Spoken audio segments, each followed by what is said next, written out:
Hello friends, আমি আবারও চলে এসেছি একটি নতুন ভিডিও নিয়ে। তো ভিডিওটা প্রথম থেকে শেষ পর্যন্ত দেখার অনুরোধ রইল। আশা করছি আপনারা অনেক অনেক ভালো আছেন। তো আমি তো আছি একরকম, খুব ভালো বলবো না, কারণ মনটা যেন ভীষণ খারাপ। তো যাই হোক, আমি প্রিয়াঙ্কার লাইফস্টাইলে আপনাদের অনেক স্বাগত জানাই। তো আপনারা তো আশা করছি আপনারা অনেক ভালো আছেন, ভালো থাকুন, সেটাই আমি সবসময় কামনা করি। আর আমি খুব যে ভালো আছি তা নয়, কারণ আজ না আমি বাবার বাড়ি যাচ্ছি। হ্যাঁ, ভালো থাকাটা তো মনে হয় যে খুবই জরুরি, হাসতে হাসতে যাচ্ছি, কিন্তু জানেন তো আমি আজ যে ভয়েস ওভারটা দিচ্ছি, আজই আমার মনটা বেশি খারাপ। আজ বেশ কিছুদিন ধরেই হাজব্যান্ডের জন্য মনটা বড্ডই চঞ্চলা হয়ে উঠেছে, কিন্তু কিছু করার নেই, আমাদের জীবনটাই তো ওরকমভাবেই চলে, এইভাবেই মানিয়ে নিতে হয়, কিছু করার থাকে না। তো কিছুদিন আগেই আমি বাবার বাড়ি গিয়েছিলাম। তো সেই ভিডিওটা বেশ হাসি খুশি মনেই গিয়েছিলাম। বাবার বাড়ি থেকে ফিরে এসে তারপরে এটা ভয়েস ওভার দিচ্ছি বা আমি ভিডিওটা দিচ্ছি, তার জন্য আমি ক্ষমা চাইছি, কারণ ভিডিওটা অনেক দেরিতে দিয়ে ফেলছি। আমি এডিটিং করা ছিল, কিন্তু একদমই জানেন না ভালোই লাগছিল না, কারণ মন মেজাজ একদম ভালো ছিল না, বা ভালো আজও নেই। কেন জানেন তো, বারবারই তো বলছি, হাজব্যান্ডের জন্য বড্ডই মনটা খারাপ। কারণ হাজব্যান্ড বাড়িতে অনেকটা দিন হয়ে গেল আসে না, আর এখন এমনই একটা পরিস্থিতিতে পড়েছে যেটা ছুটি একদমই পাচ্ছে না। তো তার জন্য ভীষণ মন খারাপ। যারা এই মানে এই কাজের সঙ্গে যুক্ত আছে, তাদের কেবলই বুঝতে পারে যে কি এই মোমেন্টগুলো যে কতটা কষ্টদায়ক, আর দিনগুলো কিভাবে যায় সে শুধুমাত্র তারাই জানে।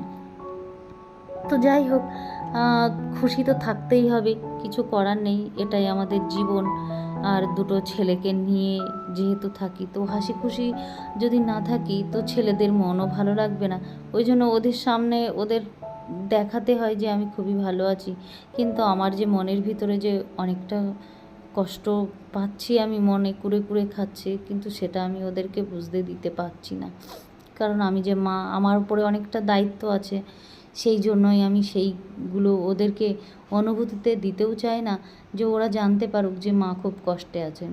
তো যাই হোক, আমি আজকের যে বাবার বাড়ি যাওয়ার ভিডিওটা যে আজকে দিচ্ছি, এই ভিডিওটা তোমরা জানো, মানে যাওয়ার সময় এত বৃষ্টি হয়েছিল, আর এইভাবে আমি কখনো বাবার বাড়ি যাইনি এত বৃষ্টির মধ্যে। হ্যাঁ, যে বলবে যে কেন বৃষ্টির মধ্যে যাওয়ার দরকার ছিল, আমি বুঝতেই পারিনি যে বৃষ্টিটা হবে। আমাদের বাড়ি থেকে বেরিয়েই কিছুটা দূরে গিয়েই বৃষ্টিতে ধরেছিল।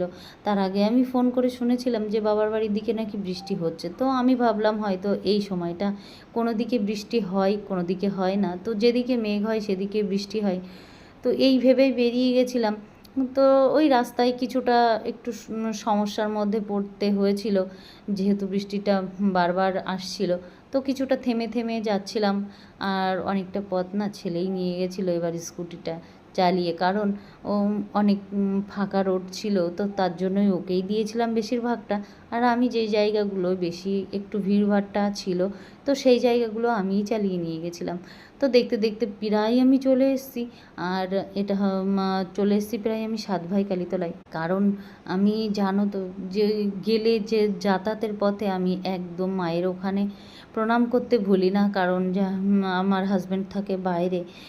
তো এই জন্যই না আমি আরও বিশেষ করে মায়ের কাছে প্রার্থনাটা অবশ্যই করি যে মা গো, তুমি ও যেখানেই থাকুক না কেন, যত দিন পরেই আসুক না কেন, ও যেন ভালোভাবে আসে, সুস্থভাবে ফিরে আসে, এই কামনা করি মায়ের কাছে। আর আমার কোনো কামনা নেই, আর আমার 2 সন্তান যেন ভালো থাকে, আর জগতে যত মানে মায়ের সন্তান বাইরে আছে তারা যেন সবাই সুস্থ স্বাভাবিক সুন্দরভাবে জীবনযাপন করতে পারে, এই কামনাই করি আমি সবসময় মায়ের কাছে।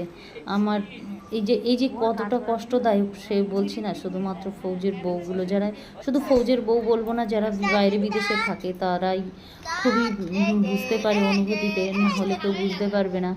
আর যাই হোক, আমি হাসি খুশিতে তার মধ্যে বাবার বাড়ি চলে এসেছি। আনন্দ তো হয়, আমার সোনা পাপাটা যেহেতু রয়েছে, তো ওকে ভীষণ, ও তো এত কিউট হয়েছে, তো আমার দেখে কিছুতেই কোলে আসছিল না। আসলে বাচ্চা তো ছোট, ও চিনতে পারছিল না।